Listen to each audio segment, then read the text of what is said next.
अरे बेटी ऐसा मत कर, उसकी माँ की बहुत ज्यादा तबीयत खराब है, मुझे पैसे की बहुत जरूरत है। अगर उसका इलाज टाइम पे ना हुआ तो वो हमें छोड़ के चली जाएगी। तू मेहरबानी करके बस पैसे भेज दे।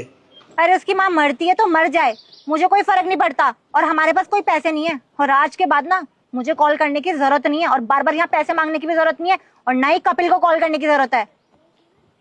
Hello hello hello hello hello, बहू बहू।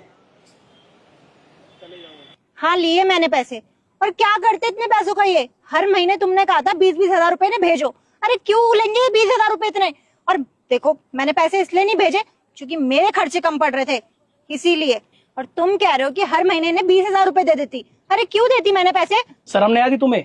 जिस पिता ने मुझे पढ़ा लिखा कर यहाँ तक पहुंचाया, उस पिता का अधिकार नहीं है उन पैसों पर? अपने खर्चों के चक्कर में तुम उनका अधिकार मार रही हो। और क्या होता है बहू का फर्ज? यही होता है क्या, अपने सास ससुर को परेशान करे और उनको दुख पहुंचाए? अरे ये करने से पहले तुमने एक बार भी नहीं सोचा?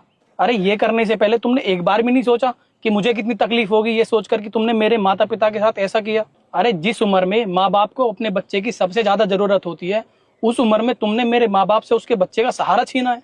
मिल तो नहीं पा रहा था मैं उनसे अपने बिजनेस के चक्कर में, लेकिन मैं ये चाहता था कि उन्हें कभी आर्थिक रूप से कोई तंगी ना हो, और इसीलिए मैं हर महीने पैसे भिजवाता था इनके लिए। और तुम्हें पता है क्या हालत हो गई है इनकी?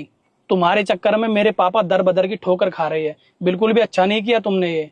तुम्हें तुम्हारे कर्मों की जरूर सजा मिलेगी, और मुझे नहीं रहना तुम्हारे साथ।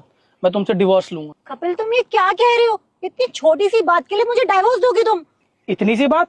अरे मेरे माता पिता को तुमने पाई पाई के लिए तरसाया है, और तुम्हें क्या लगता है इतना कुछ करने के बाद तुम मेरी नजरों में अच्छी बन जाओगी? कभी नहीं बन पाओगी। और अब तो मुझे तुमसे नफरत और हो गई है, जब से मुझे ये पता चला है कि तुमने मेरे मम्मी पापा के साथ ये सब किया है। पर बेटा गलती मेरी ही है। मैं काम के सिलसिले में इतना बिजी हो गया कि मैंने कभी देखा ही नहीं कि मेरे मम्मी पापा किस हालत में है। लेकिन अब मुझे समझ आ गया, काम जरूरी है, लेकिन काम के साथ साथ परिवार भी जरूरी है। अब से आप दोनों मेरे साथ रहेंगे, और तुमसे मुलाकात तो कोर्ट में ही होगी। चलो पापा।